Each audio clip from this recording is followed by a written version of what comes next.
बिनि अननायनि नोजोराव बिनि खांनायाव बिनि जोथोनाव जों साफ्रोमबो दिनैहाय गाहामै गोथाङै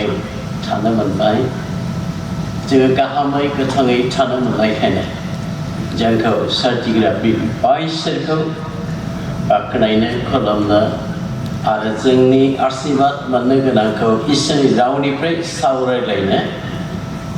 इसोरा बेबायदि खाबुखौ जोंनो होबाय आरो बे प्रग्रामखौ जाफुंहोनो थाखायनो दिनै गस्पेल फेल'शिपनि दैदेनगिरिफ्रा निराल निफेरा बिथांमोना सेस्था खालामनानै दिनै मोगथाङाव लाबोबाय बेनिखायनो गस्पेल फेल'शिपनि मान होजाथाव सेक्रेटारि प्रेसिडेन्ट भाइस प्रेसिडेन्ट जेसेबां लिडारफोर दं बिथांमोनखौ हामबाय होनदों निराल निफेरा प्रभुनाव आरज खालामनानै बे प्रग्रामखौ मोखाङाव लाबोनायनि थाखाय आरो हामबाय होनदों गस्पेल फेल'शिपनि जेसेबां दैदेनगिरिफोर बिथांमोना आं सासे अनसायग्रा दासखौ लाबोनो न'आव थांलायनानैहाय बिसोरो बे प्रग्रामनि जुनै आंखौ खावलायबाय बे समाव गोबां आपुथि खालामदोंमोन बोरायबाय मेगनाबो बारा थिग नंला बेबादि खावलायनायावबो बिथांमोना खावलायबाय इसोरनि बरसाजों दिनै प्रभुनि खाथियाव बेबादि आवगायबोनो हाबाय दा आंजों लोगोसेनो दिनै गस्पेल फेल'शिपनिफ्राय दैदेनगिरिफ्रा लिंहरबाय दा पान्जाबनिफ्राय दा बिसोर बिनि परियाल पार्टि बिथांमोनाबो सफैफाबाय आंजों लोगोसे आंखौ हेफाजाब खालामग्रा जे फंबाय अंकित बिथाङाबो सफैबाय आरो लोगोसे जोंनि BBBCनि मान होजाथाव प्रेसिडेन्ट मान होजाथाव सेक्रेटारि आरो आगुनि बारग' सेक्रेटारि फदरहेन आरो जोंजों लोगोसे सेम हस्पिटालनि डक्टर जाय गस्पेल सेक्रेटारि बुंनाय बादि जोङो डक्टरनि थाखाय निराल निफेरा आरज खालामदोंमोन आङो फंसे खोथा बुंदोंमोन प्रदीप डक्टरखौ इसोरनि आखायाव डक्टरा जोबनाय गैया इसोरा जोंनो गमामायैनो नांगौखौहाय बे जोंनो होगोन आरो गमामायैनो इसोरा जोंनो नांगौखौ होबाय इसोरा लाबोबाय आरो इसोरनि बिथोन बादि डक्टरा जोंनि हस्पिटालाव फैनानै जोंखौ हेफाजाब खालामफैनायखाय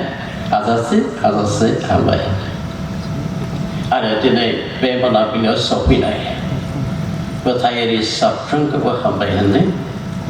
लोगोसे area pastor Sunday school promoter missionary good news worker बिथांमोना बेयाव ज' सफैबाय जों खौसेयै इसोरखौ खुलुमनो थाखाय बेनिखायनो सफैनाय साफ्रोमनोबो आंनि फेमिलि आरो आंनि गोसोनि अननाय गोजोननाय रंजानाय नोंथांमोनखौनोबो जासिहरबाय आरो नोंथांमोनखौ बयखौबो प्रभु जिसु ख्रीष्टनि नाजावबाय इसोरा जोंखौ बे समनि गेजेरजों आरो सानथामनि गेजेराव इसोरा जोंनो लाबोनो गोनां होनो गोनां बोरखौ बिफा इसोरा जोंनो लाबोथों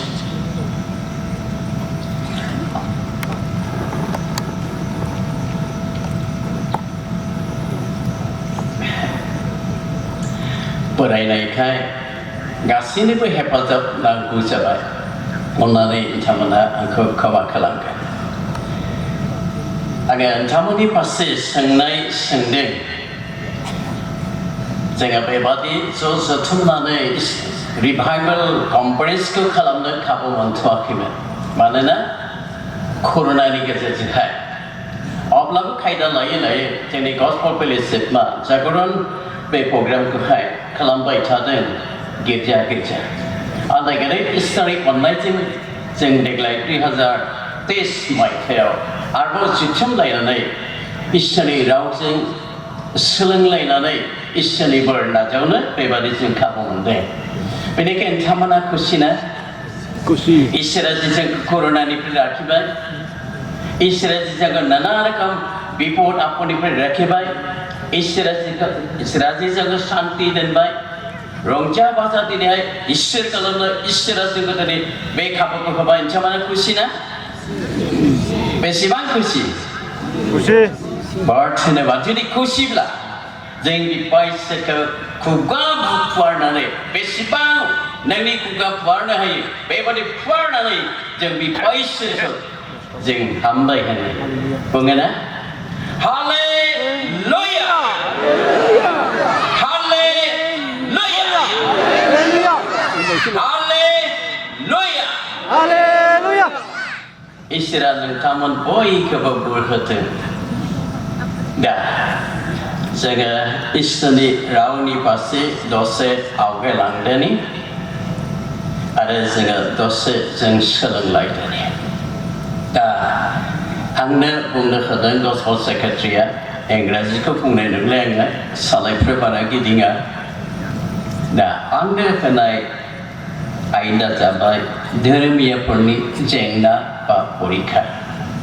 दा बेखौ लानानैनो जों दसे दिनै इसोरनि गोथां रावखौ ध्यान खालामनो आरो जोंनि इसोरनि रावखौ ध्यान खालामनाय हेफाजाब खालामनो थाखाय होखानाय बाइबेल पदखौ फरायनो आङो सिगां बर' फरायगोन उनाव आसामिसाव फरायगोन आखायाव थानाय बाइबेलखौ अननानै बेखेवनानै लादो आरो फरायनाय समाव नोंथांमोना गाहामैनो नायलांखादो दा आङो गोदान बर'आवहाय दैखांनायखौ फरायदों फिलिपियानि 3 अध्यायनि 18 आरो 19फोरखौ फरायदों फिलिपियानि 3 अध्यायनि 18 आरो 19 बेबादि बुंनाय दङ जिसुनि नामाव फरायदों ख्रिस्टु क्रुसाव थैनायनि जेंना मावग्रा गोबांथार दं बेखौ आङो गले गले खोन्थाबोदों आरो दाबो मगनि मोदैजों खोन्थाबावो बिसोरो दरेकखौ संहार जागोन मानोना मोदोमनि लुबैनायानो बिसोरनिसो बिसोरो लाजिनांगोन मानोना बिसोरो बाथ्रायाव गोग्गा खालामो आरो संसारनिखौल' सानो आसामिसनि फरायनो आसामिसाव बेबादि बुंनाय दङ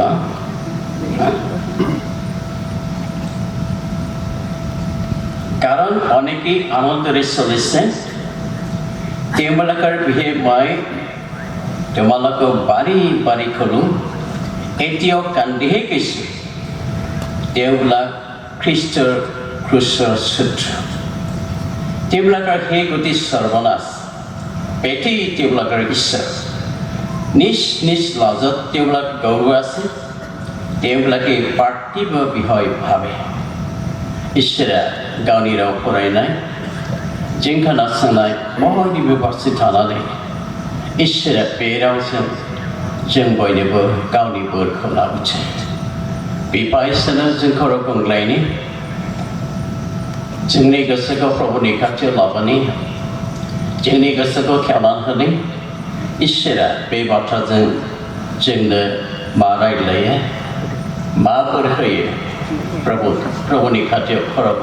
आर्ज खालामनो गोथार गोथार गोथारसिन बोलोग्रासिन इसोर बिफा नोंखौ हाजासे हाजासे हामबायहोनोसै नोङो नोंनि महान दयाजों अनुग्रहजों जोंखौ नों गाहामै दोननानै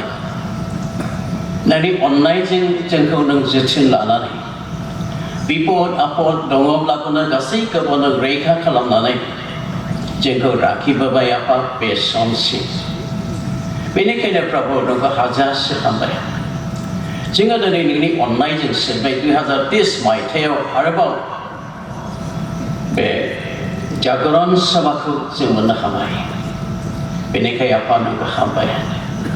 दा जोङो नोंनियाव फैनाय लोगो लोगो दा नोंनि खाथियाव जोंनि गोसोखौ लाबोबाय जों नोंनि गोथां राव जों सोलोंनो नोंनि गोथां रावनिफ्राय नोंनि बोरखौ जों लानो आरो नोंनि गोथां रावनिफ्राय नोंनि इस्सा मा जों बेखौ मिथिनो नोंनि खाथियाव जों दा गावखौ दोनबाय बेनिखायनो प्रभु नोङो नोंनि गोथार बेबायदि दृष्टि नों जोंनिथिंजाय खालामनानै नोंनि बोर होग्रा आखाइ नों जोंनिथिंजाय फोलावनानै आफा जोंनि लागै थिनानै दोननाय नोंनि जि गोथां आहार नों जोंनो जाहोदों नोंनो प्रार्थना खालामदों आफा दिनै नोंनि राव खोनासंनाय गोसोखौनो मालाबा मोजां मोना सोरनिबा दुर्बल मानसिनि गोसोखौ खावनानै लांनो हागौ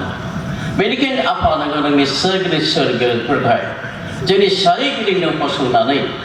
नोङो नोंनि गोथार गांखंनि सिङाव जोंखौ दोननानै आलो गोजोनै प्रभु नोंनि राव जोंनो खोनाहो आरो आफा जों खोनानाय लोगो लोगो जाहाथे बुजिनो हायो ऐश्वरिक गियान नोङो जाहाथे आफा बेखौ बुजिनानै फोथायनानै जोंनि गोसोआव जों जिरायहोनानै नोंनि गोथां रावजों जों जाहाथे खांजानायखौ मोनो आफा बेबादि आशीर्बाद नों लाबो आफा आं गावखौबो नोंनो होबाय आंहानो सासे नोंनि अज्ञ दास नोंनि गोसो दाखामानाय बाथ्राफोरखौ बुरखांनानै होनो हानाय आंहा निजा दिनै गियान बुद्धि बोलो गैया बेनिखायनो खावलायनायखौ दोनबाय आफा नों आंखौ नोंनि गोथार जिजों सोफोनानै नोंनि इस्सा नों मा खोथानो लुबैदों बेखौ आंनिफ्राय आंखौ लानानै नों मावदो नोंनियाव आं गथायबाय फैदो आफा नों गसंफैबादो हामबाय होनानै नों जोंनि सासेल' बासायगिरि प्रभु जिसु ख्रीष्टनि नामाव आमेन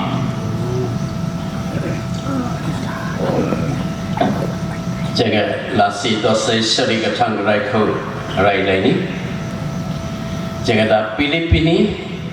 लिरनाय 19 बे खोथाखौ लानानैनो जों रायलायगोन दा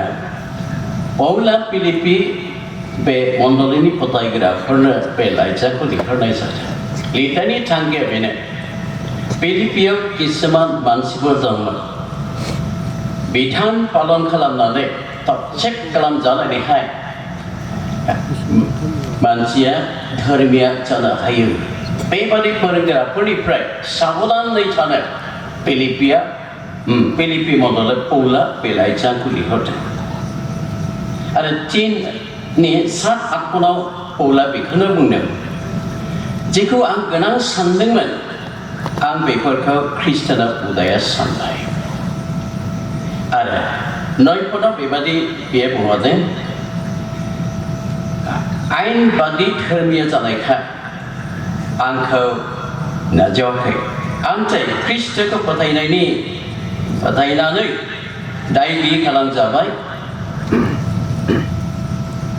पौला बेखौ बुंदों आरो 12 आरो 17निफ्राय फरायला नुगोन आंनि थांखिखौ मोनहैनो आङो होसोगासिनो दं आरो बेखौ मोनहैनोनो ख्रिस्ट'आ आंखौ गावजों हांख्रायबाय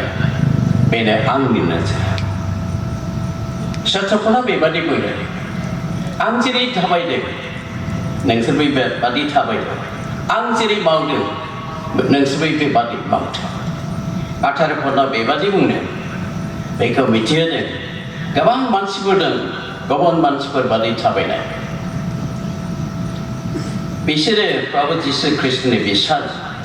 आरो क्रुसाव जिसु ख्रिस्टनि क्रुसाव थैनायखौ गाहामनि थाखाय साननानै लाया पौला बिसोरनि फारसे बारे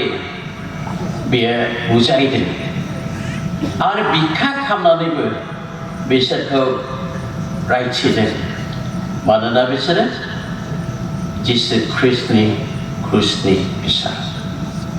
बेनिखायनो अनिस्मना बुंबाय बिसोरो दोरोगाव संहार जागोन बिसोरनि लुबैनायानो बिसोरनि मोदोमनि लुबैयानो इसोर बिसोर लाजिना बिसोरो संसारनिखौल' सानो दा पौला फिलिपियाव थानाय बे ख्रिस्टियानफोरनो बेखौ लिरहरदों आनसार जायफ्रा ख्रिस्ट'नि बादि थाबाय एबा गावनि बादि थाबाय बिसोरखौ थुलुंगा हरदों बुंनाय जाबाय जों जि रायजोनि मानसि बे रायजोआ सोरगाव बेनिफ्राय फैगोन होननानै जोङो लामा नायबाय थादों अब्ला बे लाइजामखौ लिरनानैहाय फिलिपियाव थानाय फोथायारिफोरनि थाखाय बेखौ लिरहरदों दा आंनो बुंनो होनाय आयदा जाबाय फोथायारिफोर धर्मियाफोरनि जेंना बा परीक्षा दा बेखौ बुंलांनो थाखाय दिनै आं नोंथांमोननो मोनथाम गल्प खोन्थानो नाजादों दा मोदोमनि लुबैनायानो बिसोरनि इसोर आरो बिसोरो नोरिगाव संहार जादों बे खोथाखौ लानानैनो दिनै नोंथांमोननो मोनथाम गल्प आं खोन्थानो आरम्भ खालामदों नोंथांमोना बे गल्पखौ मिथिगौब्लाबो फरायोब्लाबो अब्लाबो बे मोनथाम गल्पखौ लानानै नोंथांमोनजों रायज्लायनो सानदों एक नम्बर गल्पआ बे लुकासनि बादैहाय 13निफ्राय 21 पदसिम गल्पआ नैबेबादि सानसेखालि सासे मानसि जिसुनाव थांनानै सोंहैदों गुरु आफानि सम्पतिखौ राननानै होनो आदाखौ थिनदों बे समाव जिसुआ बेखौ बुंफिनदों सोर आंखौ नोंसोरनि गेजेरावहाय बिसारक सायख'खो बा राननानै होनो सायख'खो जिसुआ मोनसे फिदिंनि रावखौ खोन्थानायनि सिगां बेखौ बुंदों अन्ध्रपना फरायला नुगोन बेयाव बेबादि बुंनाय दङ बेखौ बुंदों नोङो लुबैनायनिफ्राय गावखौ हमथा बा साबधान जा मानोना सम्पतिया उसिग्लायब्लाबो मानसिनि जिबना सम्पतिजों नङा बे खोथाखौ जिसु ख्रीष्टआ बे मानसिनो खोन्थादों आरो जिसु ख्रीष्टआ बेखौ बुजिहोनो थाखाय मानसिफोरखौ बुजिहोनो थाखाय मोनसे बियो फिदिंनाय रावखौ लाबोबाय सासे धनी मानसि बे धनी मानसिनो बे बोसोरावहाय गोबां आबाद जादोंमोन आरो बियो बेखौ नायबाय नायनायनि गोसोआव सानबाय एसेबां आबादखौ आं दा बुथुमनानै फादों आरो बियो बेखौनो सानबाय आं बेखौ खालामनोसै आंनि बाख्रिखौ सिफायनानै गेदेर गेदेर बाख्रि आं लुनोसै आरो आंनि गासै आबादफोर आरो बुस्थुफोरखौ बेयाव दोननोसै आरो आंनि जिउखौ बुंनोसै आंनि जिउ गोबां बोसोरनि थाखायहाय गोबां बुस्थुफोरखौ आं बुथुमबाय जिरायदो गोजोनै जिरायदो जादो लोंदो रंजादो अब्ला जिसुआ बुंदों मिथिनो रोङै नोंनि जिउखौ दिनै हराव नोंनिफ्राय लांनाय जागोन अब्ला बुथुमना दोननाय धोना सोरनि जागोन आरो जोबनायाव बुंदों इसोरनि लागै धन बुथुमा लाबा गावनि लागै बुथुमनाय मानसिया बेबादिल' जागोन अनजायग्राफोर बेनिफ्राय जों मा सोलोंनो हायो बेनिफ्राय जिसुआ मा फोरोंनो नाजादों जिसुआ बुंदों धोना उसिग्लायब्लाबो मानसिनि जिबना दिनै धोनजों नङा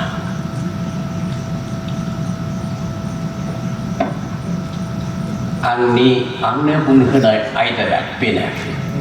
जे फिलिपि मण्डलीयाव थानाय फोथायारिफोर किसुमाना मोदोमनि लुबैनायानो बिसोरनिसो बिसोरो जेरेगाव संहार सानो आरो बिसोरो लाजिनांगोन मानोना बिसोरो संसारनिखौल' सानो दा बेनिफ्राय जों सोलोंनो हायो अनजायग्राफोरना जों नायहरनि दा आथिखालाव मानसिफोरनि जौगानाया गोख्रै खारलांगासिनो मोनसे दुखुनि बाथ्रा बेनो दिनै सृष्टिकर्ता इसोरखौहाय अननायनिफ्राय मानसिफ्रा जानगारलांगासिनो बुंबावदो आथिखालाव मानसिफोरनि जौगानाया ओरैबायदि गोख्रै आवगायलांदों आरो मानसिफोरनि अबस्थाया गोजौ आवगायलांदों बुंबावदो आंनि दुखुनि बाथ्रा बेनो इसोरखौ अननायनिफ्राय मानसिफ्रा जानगारलांगासिनो आं जेब्ला उन्दैमोन नुदोंमोन माहाजोनफोरनियावहाय साइकेल गंसेल' दं माहाजोनफोरनियाव मोसौ गारि गंसेल' दं गोदो दा गंफ्रोमबो न'खराव बाइक दङसै गंनै गंथामबो दङसै साखा खबब्रै दङसै बिल्डिं न' दङसै साख्रि बाख्रि मोनबाय मोजां ओमफ्राय जिसु फंसे खोथा बुंदों नोङो इसोरनि लागै धोनखौ बुथुमा लाबा गावनि लागै जेब्ला धोन बुथुमगोन बै धोननि बादै बुंजागोन ओइ जाम्बा दिनैनो नोंनि जिउखौ दिनैफोराव नोंनिफ्राय लांनाय जासिगोन बे बाथ्राखौ जिसु ख्रिस्टआ दिनै जोंखौबो बुंदों खोमा जोंनि अबस्थाखौ नुहुरनानै जिसु ख्रिस्टआ दिनै बुंदों खोमा जुदि जोंबो मोदोमनि गोजोननायखौ नागिरनोब्ला संसारनि गोजोननायखौ नागिरनोब्ला गमामायैनो बे धोनिखौ बुंनाय बादि जोंनि जिउखौबो दिनै बे गोथार जिउआ बुंदों आरोबाव मोनसे गल्प खोथा लुकासनि सल'थाय 19-31 बेयाव नायब्ला नुगोन सासे गिदिर धोनि सासे लाजार बिखुङा धनिया सानफ्रोमबो फान्थाव रंनि सि गाननानै जोंथा माथा थानानैहाय रंजायो थायो आरो गावनि देहाखौ गोजोन होयोमोन बिदि सानफ्रोमबो लाजारा बेनि मोदोमा गारायजों जाफबजानाय बेनि मोदोमनि गारायखौ सैमाफ्रा सोलायो जोबनायाव लाजारा थैबाय थैनायनि उनावहाय बेनि जिबनखौ आरफोरा सिरगाबलांबाय आरो गिदिर धोनिया थैबाय बेखौ हाखराव फबनाय जाबाय आरो बेनि जिबनखौहाय नोरेगाव लांनाय जाबाय जेब्ला बे नोरेगाव आइखां बायखां जायो आइखां बायखां जानाय समावहाय गोजौआव नुहुरबाय अब्राहामनि पिन्डियावहाय लाजारा बामजाहैनानै दं जेब्ला बामजाहैनानै थानायखौ नुहुरबाय बे धनिया मानसिया बाय ओ आफा अब्राहाम आंखौ अननानैहाय लाजारनि आसिखौ दैयाव सोमब्रनानैहाय आंनि सालायखौ फिसोदो बेयाव थिनहर अब्ला अब्राहामा बुंदों नोङो संसाराव थोजासे सुखौ मोनबाय अब्राहामा बे धनी मानसिखौ बुंदों अब्राहामा नोङो संसाराव थोजासे सुखौ मोनबाय लाजारा हले थोजासे दुखु सैनांबाय नों बेखौ साननानै नाय आरो अब्राहामा बुंदों सोरबा गोसो जाब्लाबो नोंनियाव थांनो हाया आरो नोंनिफ्राय सोरबा गोसो जायोब्लाबो नोंनिफ्राय फैनो हाया मानोना नोंनि जोंनि गेजेराव ग्रं मोनसे जायगा दं अब्ला बे धनी मानसिया बुंदों ओ आफा अब्राहाम आंहा न'आव साफा फंबायफोर दं दा बिसोरो बे जायगायाव जाहाथे फैनाङा बिसोर जाहाथे बे जायगायाव जाथावना मोनफैनाङा बेनिखायनो लाजारखौ आफानि न'आव थुनहरदों जाहाथे बिसोरो गोसो सोलायनाय बादि अब्ला अब्राहामा बुंदों बिसोरनि लागैहाय मसि आरो भावबायदिफोर दंखायो बिसोरनि बाथ्राखौनो खोनासं अब्ला धोनि मानसिया बुंहैदों नङा आफा गोथैफोरनिफ्राय सोरबा थांनानै खोथा होयोब्ला बिसोर गोसो सोलायगोन अब्ला अब्राहामा बुंफिनदों मसि आरो भावबायदिफोरनि खोथाखौ खोनासङाब्ला गोथैफोरनि गेजेरनिफ्राय थांनानै खोथा होयोब्लाबो बिसोरो फोथायनाय नङा बा खोनासंनाय अनजिग्राफोर बे बाथ्राखौ जों फराय बे गल्पखौ जों बयबो गोसोआव दङ नाथाय बारा लक्ष्य होआखै जिसुआ बे फिलिंनि रावजों मानो बे बाथ्राखौ बुंदोंमोन अनजिग्राफोर दिनै सोरगोआ माबादि नोरगा माबादि बेखौसो खोन्थानो थाखाय जिसुआ बे फिलिंनाय बाथ्राखौहाय मानसिफोरनो खोन्थादोंमोन लाजारा दिनैहाय गोबां दुख खस्थ'जोंहाय बे संसाराव बे खामायनो गोनां जादों धोरोमिया जिउ खांनायाव बे गोबां खस्थ' खालामनो गोनां जादों आरो थैनायनि उनाव सोरगोआव बे सुख मोनदों अब्राहामनि बेन्दोआव बानजादों बेनि अर्थ जाबाय इसोरा बेखौ अनदों इसोरा बेखौ बानदों इसोरा बेखौ ना थांनाय लोगो लोगो बेखौ बामदों नाजावदों इसोरा जोबोद खुसि मोनदों आरो बेल' नङा सोरगोआव थानाय सोरगोफोरखौ लानानै जिसु ख्रिस्ट'आ आफा इसोरा गेदेर रंजादों अनजिग्राफोर सोरबा जुदि गोसो सोलायनानै थाङोब्ला इसोरा माबादि रंजायो माबादि गोजोननाय फैयो माबादि सासे मानसि पापि मानसिया गोसो सोलायनानै फैयोब्ला माबादि बियो आदर खालामो माबादि बियो अनो सोरगोआव माबादि सुख दिनै लाजारनि जिबनखौ लानानै मानसिफोरनो जिसु ख्रिस्टआ खोन्थादों आरो धनिया जि बे नेरेंगाव आइखां बायखां जादों आइखां बायखां जादों माबादिमोन बिलाय बियो बुंदों आं बे हरनि दुंखेमनायाव आङो आइखां बायखां जाबाय थानो हालिया जाबाय दसेबो गोजोननाय गैया दसेबो जेरै थाथ'नाय गैया बेबादि आइखां बायखां मोननायखौ धोनि मानसिया खोन्थादों नेरेगा बेसेबां आइखां बायखां सोरगा बेसेबां सुख बेखौ बे फिदिंनाय रावखौ दिनै खोथा जिसु ख्रिस्ट'आ दिनै खोथा अनजिग्राफोर